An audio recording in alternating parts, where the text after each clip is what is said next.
con ustedes. Hay noticias positivas porque 5 regiones del país registran récords de exportación. ¿Cuáles son? Moquegua, Apurímac, Junín, Ayacucho e Ica. ¿Cuál es el impacto en la ciudadanía? Vamos a hacerle la consulta de inmediato a Guillermo Boitano, director de la carrera de Economía de la Universidad de Lima. Señor Boitano, buenos días, bienvenido a la Rotativa del Aire. Gracias, Diana. Valeria, ¿qué tal? ¿Cómo están? Sí, efectivamente hemos tenido a noviembre, estadística noviembre del año 2023, noticias muy positivas respecto a las exportaciones en términos de crecimientos para estas regiones que normalmente suelen ser regiones que no tienen una participación muy grande en las exportaciones totales.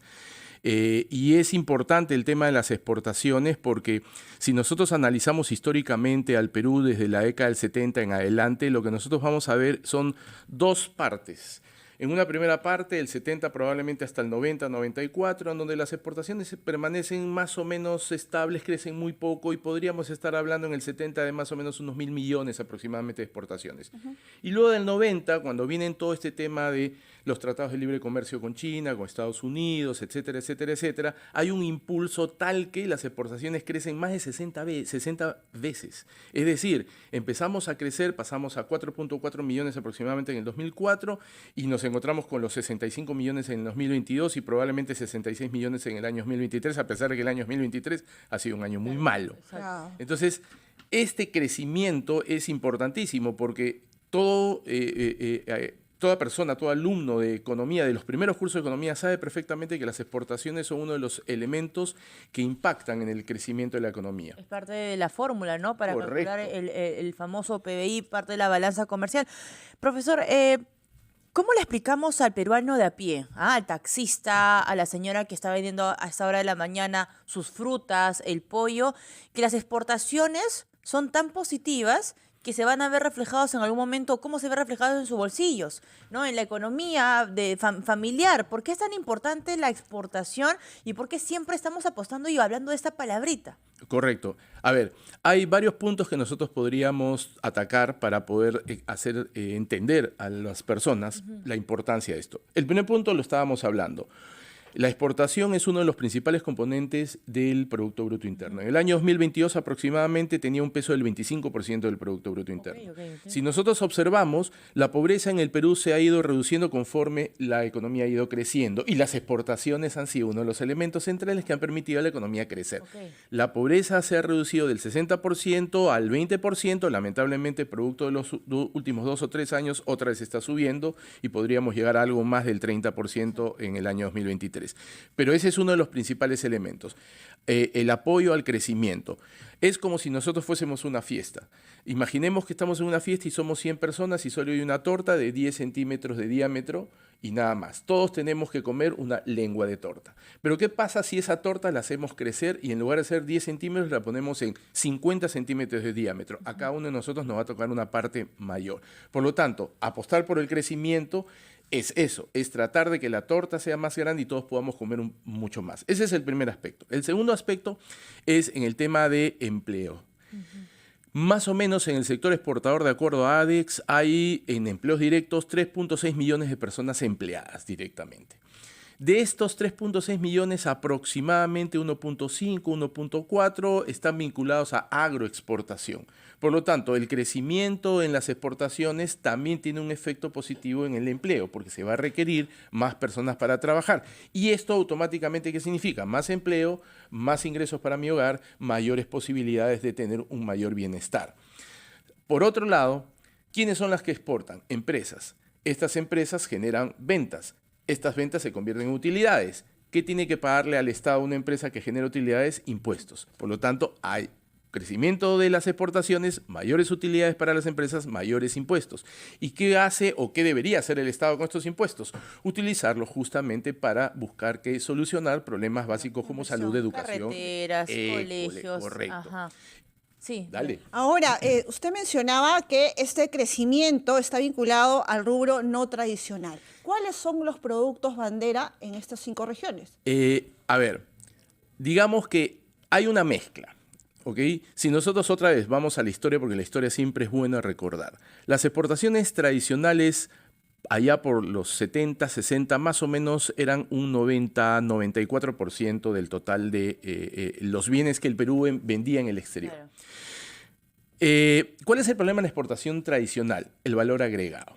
¿Ok? O sea, las exportaciones tradicionales tienen menor valor agregado. ¿Qué es el valor agregado? Cuando yo fabrico una camisa, yo necesito personas, necesito tela, necesito insumos, necesito maquinaria. Entonces, en el proceso de producción se van añadiendo valores. Ese es el valor agregado. A partir de la década del 70, probablemente a partir del 75, se empezó a hablar de exportaciones no tradicionales. La diferencia fundamental es que las exportaciones no tradicionales sí tienen un mayor nivel de valor agregado, requieren más mano de obra, correcto. Más platito. Más, Ingresos, perdón, ¿no? Ingresos. Ajá. Ahora, pero siempre, como el Perú es un país principalmente minero y principalmente exportador de materias primas, digamos que las proporciones entre tradicionales y no tradicionales han ido girando alrededor del 70-30. A veces 74, a veces 65, pero 70-30. Okay. Dentro de los productos no tradicionales, los productos que están empezando a sobresalir son arándanos, uvas y paltas. O sea, hoy tú puedes encontrar palta Hass peruana, por ejemplo, en España. Sí, es verdad. Las uvas Frutas. igual. O sea, por ejemplo, me es más fácil conseguir en España una uva sin pepa que conseguirla acá en Lima. En los mercados no hay. En los mercados no hay. Y dice claramente uva proveniente del Perú. Ajá. Entonces, ese es, digamos, nos hemos convertido en principales exportadores de este tipo de productos. Eso no quiere decir que los minerales no sigan siendo un elemento central o importante dentro de nuestra exportación, lo son. Claramente. Pero estamos empezando a tener una región como Y está Ica. bueno, profesor, para diversificar un poco el portafolio, Correcto. el abanico. Creo que el Perú, si es que le ponemos un rostro y un trabajo, sería el mercado de las economías internacionales, ¿no? El caserito, ¿no? El que tiene el saco de papa, de papaya, de arándanos y demás. Profesor, estoy viendo acá, ya para ir cerrando, regiones como Moquegua, Purímac, que entiendo por el peso de la minería. Correcto. Ica es creo que la región agroexportadora por excelencia de nuestro país.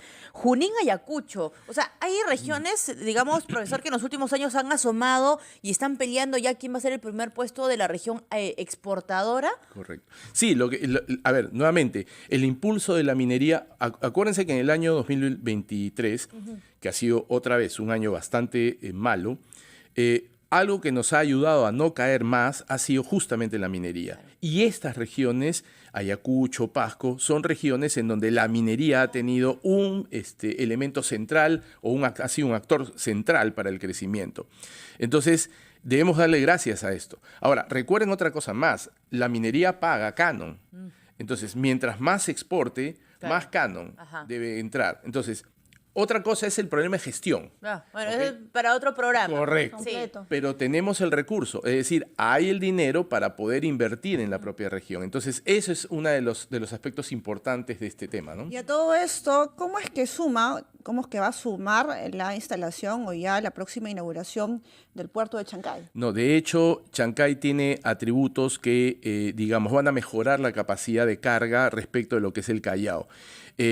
Justo el otro día conversando con un compañero y estábamos viendo los temas vinculados al puerto del Callao y, por ejemplo, nosotros vamos a tener una relación más directa respecto de China. Claro. Mientras que el Ahí puerto... apuntamos, ¿verdad? Correcto. Mientras que el puerto, digamos, que más carga mueve hacia China está en California, pero ellos tienen que hacer una bajada y entrar hacia China. Nosotros vamos más directo, o sea, tenemos una vía más corta.